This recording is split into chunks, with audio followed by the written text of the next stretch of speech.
Seja muito bem-vindo a mais um vídeo do nosso canal. Aqui você acompanha uma narrativa visual com propósito espiritual.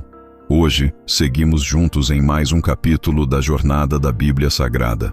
Antes de começarmos, já deixa o seu like, inscreva-se no canal, ative o sininho das notificações e compartilhe com alguém que precisa ouvir a palavra de Deus. O livro do Êxodo é o segundo livro da Bíblia e continua a narrativa iniciada no Gênesis. Ele relata a formação do povo de Israel como nação, destacando a libertação dos hebreus da escravidão no Egito e a aliança estabelecida entre Deus e seu povo no Monte Sinai. Trata-se de um dos livros mais significativos para a identidade religiosa de Israel e para toda a tradição cristã. A palavra êxodo vem do grego êxodos, que significa saída, e descreve justamente o evento central do livro, a saída miraculosa do povo hebreu da opressão egípcia sob a liderança de Moisés, escolhido por Deus para guiar seu povo rumo à terra prometida. O texto inicia-se com o crescimento do povo hebreu no Egito, o que causa temor ao faraó, que decide escravizá-los. A opressão, no entanto, é o cenário onde Deus começa a agir de forma poderosa, preparando Moisés para ser o libertador, conduzindo-o desde sua infância protegida até sua missão profética. O chamado de Moisés acontece no episódio da sarça ardente, onde Deus revela seu nome como "Eu sou aquele que sou" e promete libertar seu povo com braço forte. A partir desse ponto, o livro assume um ritmo dramático, com um embate direto entre Moisés e o faraó, culminando nas 10 pragas enviadas por Deus ao Egito. A instituição da Páscoa marca o início da libertação. Os hebreus, protegidos pelo sangue do Cordeiro, escapam da 10ª praga, a morte dos primogênitos. Esse momento não apenas prepara a saída do Egito, como também inaugura uma celebração que se tornaria essencial na fé judaica e na tradição cristã. O milagre da travessia do Mar Vermelho é um dos ápices do Êxodo. Deus abre as águas para que seu povo passe a pé enxuto e, em seguida, as fecha sobre os exércitos do faraó. Esse evento simboliza a vitória divina sobre a opressão e a fidelidade de Deus às suas promessas. No deserto, o povo começa uma nova etapa, a caminhada da liberdade para a responsabilidade. Deus fornece alimento, maná e codornizes, água e orientação por meio de uma coluna de nuvem e fogo. Mas também os prova e ensina a confiar plenamente nele. A aliança no Monte Sinai sela a relação entre Deus e Israel, com os 10 mandamentos como expressão da vontade divina. O livro termina com instruções sobre o tabernáculo, o local sagrado onde Deus habitaria no meio do povo. Êxodo revela que a libertação verdadeira vai além da saída física. Ela conduz à comunhão com Deus e à obediência à sua lei. Após a morte de José e de toda aquela geração, os filhos de Israel multiplicaram-se grandemente no Egito. Tornaram-se tão numerosos e fortes que encheram o país. Um novo faraó, que nada sabia sobre José, ascendeu ao trono. Temendo que os hebreus se tornassem uma ameaça, decidiu oprimi-los com trabalhos forçados, obrigando-os a construir as cidades armazéns de Pitom e Ramsés. Porém, quanto mais eram oprimidos, mais se multiplicavam. Vendo que suas estratégias não enfraqueciam o povo hebreu, o faraó ordenou que todas as parteiras hebreias matassem os meninos recém-nascidos. As parteiras, porém, temiam a Deus e desobedeceram ao rei, deixando viver os filhos. Quando questionadas, responderam que as mulheres hebreias eram fortes e davam à luz antes que pudessem chegar. Deus abençoou as parteiras por sua fidelidade, e o povo continuava a crescer. Então, o faraó lançou um novo decreto. Todo menino hebreu nascido deveria ser lançado no rio Nilo. Nesse tempo, uma mulher da tribo de Levi deu à luz um menino, e vendo que era formoso, Escondeu-o por 3 meses. Quando não pôde mais escondê-lo, preparou um cesto de papiro, untou-o com betume e piche, colocou o bebê dentro e o deixou entre os juncos à margem do rio. A filha do faraó, ao descer para se banhar no Nilo, viu o cesto entre os juncos e mandou que uma serva o trouxesse. Ao abrir o cesto e ver o menino chorando, compadeceu-se e reconheceu que era um filho dos hebreus. A irmã do menino, que observava à distância, ofereceu-se para buscar uma ama hebreia. Assim, a mãe da criança foi chamada e recebeu o filho de volta para amamentá-lo. Quando o menino cresceu, foi levado à filha do faraó, que o adotou como filho e lhe deu o nome de Moisés, dizendo: Eu o tirei das águas. Moisés cresceu entre os egípcios, instruído em toda a ciência do Egito, mas nunca esqueceu suas raízes. Certa vez, ao ver um egípcio espancar um hebreu, encheu-se de ira e matou o opressor. Enterrou o corpo na areia, pensando que ninguém havia visto. No dia seguinte, ao tentar reconciliar 2 hebreus que brigavam, foi questionado: Quem te fez chefe e juiz sobre nós? Queres matar-me como mataste o egípcio? Percebendo que o fato era conhecido, Moisés fugiu para a terra de Madiã.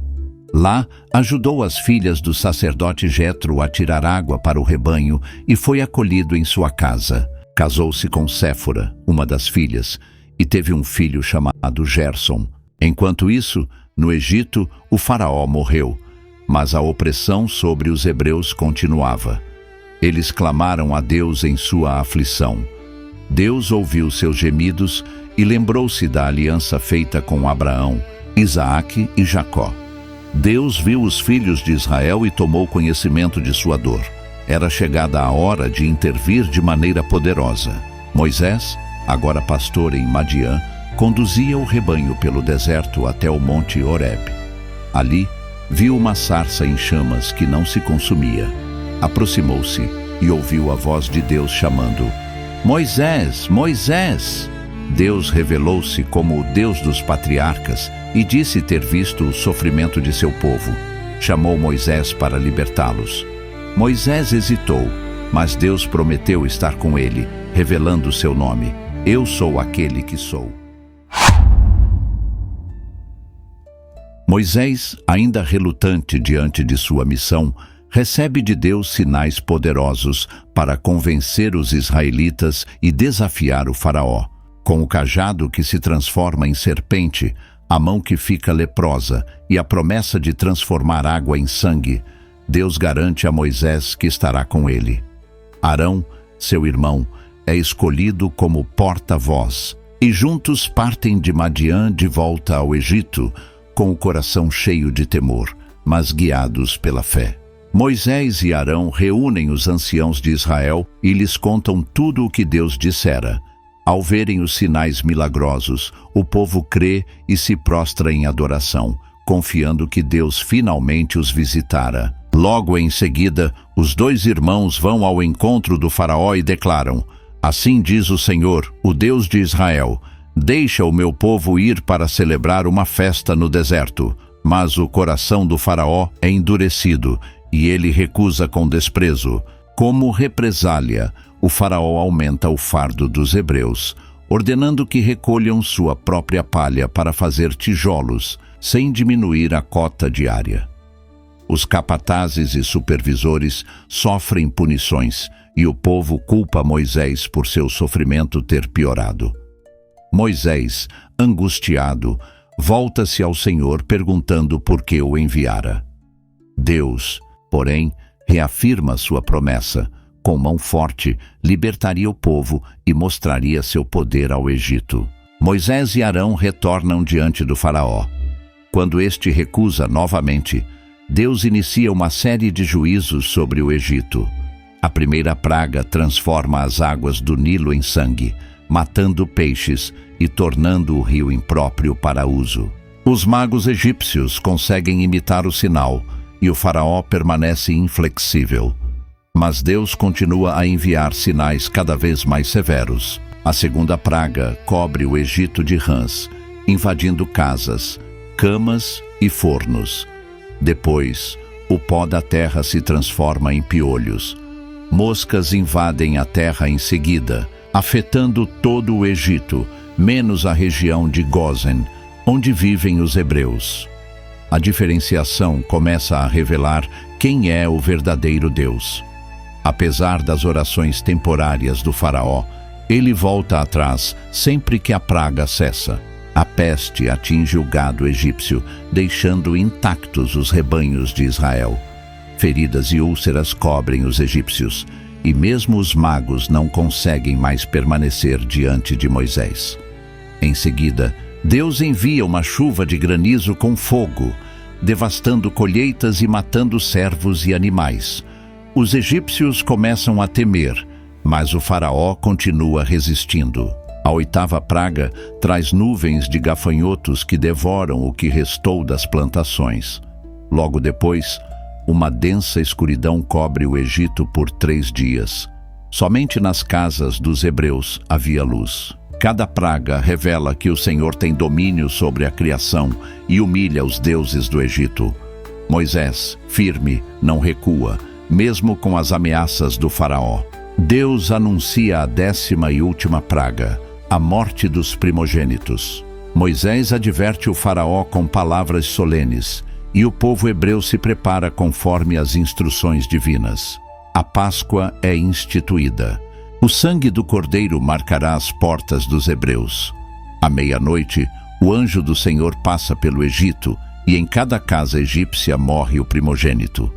O clamor é grande, e finalmente, o faraó chama Moisés e ordena: sai com teu povo. A libertação começou. Está gostando do conteúdo? Mostre seu apoio. Clique em curtir, toque no sininho e compartilhe com seus amigos. Isso ajuda o canal a crescer e espalhar a mensagem de Deus. Com o coração ainda abalado pelos eventos da 10ª praga, o faraó permite que os hebreus partam. Moisés guia o povo para fora do Egito, carregando ossos de José conforme prometido. Deus os conduz pelo caminho do deserto, com uma coluna de nuvem durante o dia e uma coluna de fogo à noite. O povo caminha em unidade, com fé, temor e esperança renovada. Pouco tempo depois, o faraó se arrepende de tê-los deixado ir e decide persegui-los com seu exército de carros e cavaleiros. O povo de Israel, acampado próximo ao Mar Vermelho, vê o exército egípcio se aproximando e entra em pânico. Clamam a Moisés, temendo por suas vidas. Moisés, porém, confiante na promessa de Deus, ordena que não temam e fiquem firmes para ver o livramento do Senhor. Deus diz a Moisés que estenda seu cajado sobre o mar. Durante a noite, o vento leste sopra fortemente e as águas se abrem, formando um caminho seco. A coluna de nuvem se posiciona entre os hebreus e os egípcios, protegendo o povo. Israel atravessa o mar com as águas como muralhas à direita e à esquerda, em um dos milagres mais impressionantes da história sagrada. Os egípcios seguem atrás, mas o Senhor confunde o exército. Rodas se soltam dos carros e o pânico toma conta.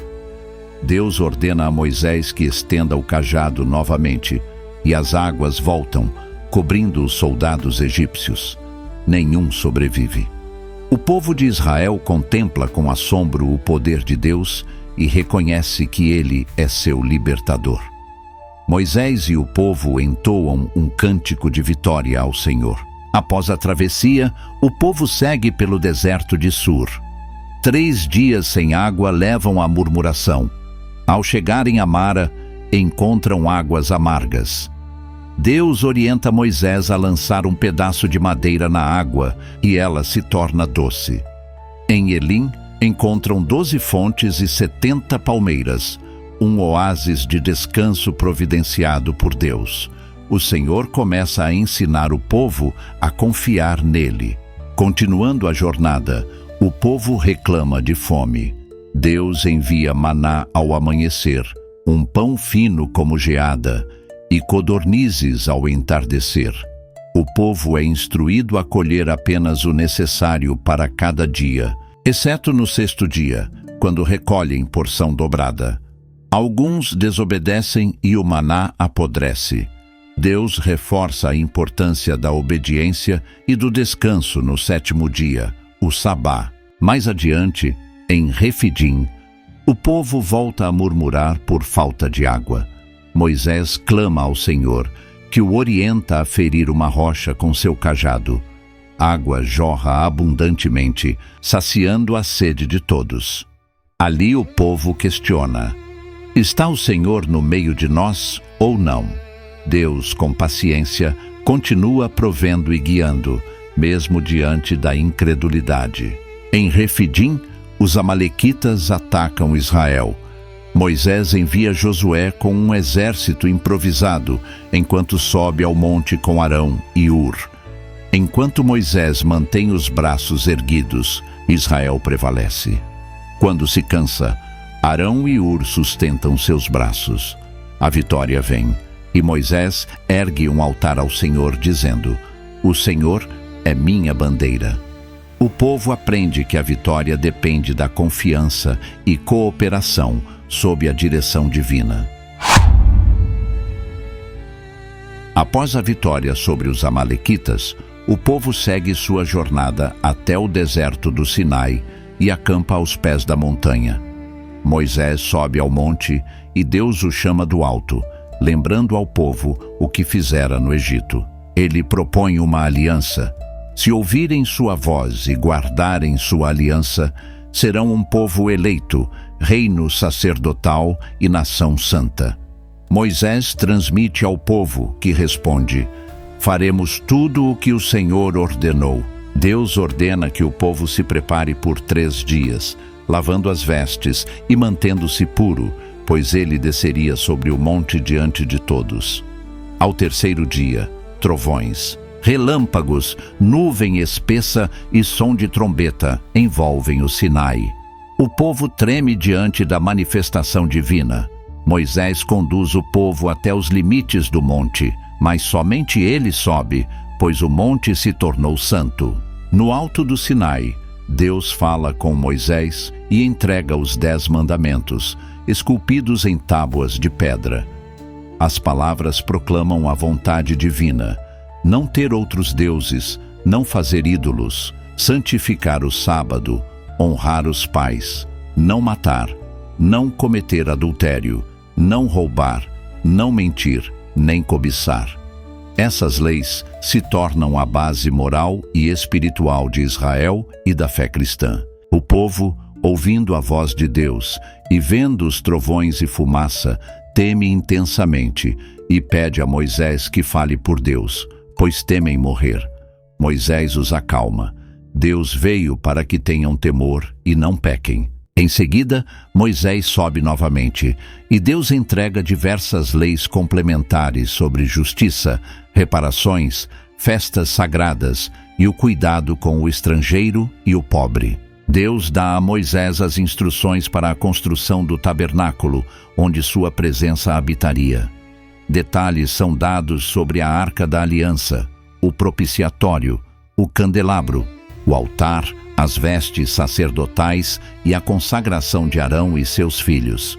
Tudo é feito com precisão, pois ali Deus manifestaria sua glória no meio do povo. Deus dá a Moisés as instruções para a construção do tabernáculo, onde sua presença habitaria. Detalhes são dados sobre a Arca da Aliança, o propiciatório, o candelabro, o altar, as vestes sacerdotais e a consagração de Arão e seus filhos. Tudo é feito com precisão, pois ali Deus manifestaria sua glória no meio do povo. Ao descer do monte, Moisés vê o povo em idolatria. Enfurecido, quebra as tábuas da lei, queima o bezerro, reduz a pó e o lança na água. Repreende Arão e convoca os levitas, que punem os rebeldes. Moisés volta a interceder por Israel, pedindo que Deus perdoe ou o apague do livro da vida. Deus responde que só riscará os que pecaram, mas enviará o anjo à frente e castigará no tempo devido. Deus ordena que Moisés suba novamente e leve novas tábuas. a aliança é renovada. Deus revela seu nome como cheio de misericórdia e fidelidade. Ao descer com o rosto resplandecente, Moisés transmite as ordens de Deus. O povo começa a construir o tabernáculo com dedicação, e a glória do Senhor começa a habitar entre eles, selando a reconciliação e reafirmando a aliança. Com a aliança renovada e o tabernáculo em construção, o povo de Israel experimenta um tempo de restauração. Cada tribo contribui com ofertas voluntárias: ouro, tecidos, peles, madeira, azeite e pedras preciosas. Homens e mulheres trabalham com zelo. Moisés, Bezalel e Aholiabe coordenam os trabalhos com sabedoria e inspiração divina. Tudo é feito exatamente como Deus ordenara. O povo se une em torno da presença do Senhor. Ao término da construção, Moisés inspeciona o tabernáculo: cortinas, altar, candelabro, arca da aliança. Tudo está conforme o modelo mostrado no monte. Ele unge cada peça com óleo sagrado e consagra o espaço. Arão e seus filhos são vestidos com as vestes sacerdotais e consagrados diante de toda a Assembleia. A ordem divina é restaurada. O povo assiste com reverência, percebendo que Deus está verdadeiramente no meio deles. Então, a nuvem cobre o tabernáculo e a glória do Senhor enche o santuário. Moisés não consegue entrar por causa da nuvem e da presença divina tão intensa. Deus agora habita entre o povo. A coluna de nuvem guia durante o dia e a coluna de fogo à noite. Quando a nuvem se move, o povo levanta acampamento. Quando permanece, o povo espera. A obediência à direção divina se torna o novo centro da caminhada. Moisés continua a conduzir o povo com humildade, enfrentando críticas, dúvidas e desafios. Mesmo assim, mantém a intercessão constante diante de Deus. Deus fala com ele, face a face, como um amigo fala com seu amigo. Josué, seu auxiliar, permanece junto à tenda da reunião. A liderança de Moisés se fortalece, não por imposição, mas por comunhão com o Senhor.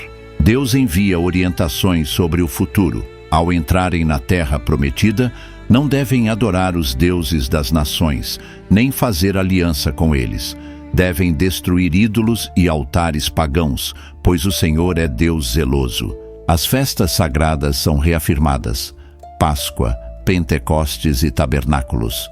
O povo é chamado a lembrar, celebrar e confiar na fidelidade divina ao longo de todas as gerações. Ao longo da jornada, mesmo com a presença constante de Deus, o povo volta a murmurar em certos momentos.